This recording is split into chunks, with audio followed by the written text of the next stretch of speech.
घेण्या भीमेची निघाली तुझ्या नाम घोषात इंद्रायणी.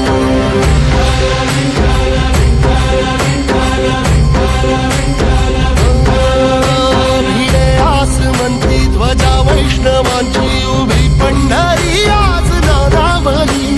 तुझे नाव ओठी तुझे रूप ध्यानी जीवाला तुझी आस गा लागली.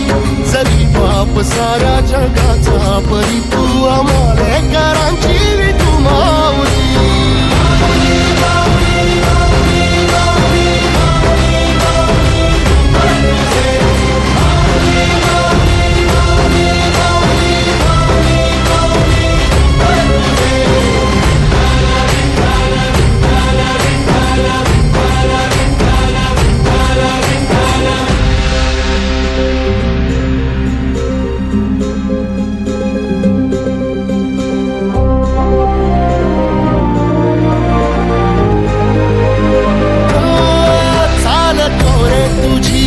रात्रंदिनी घेतला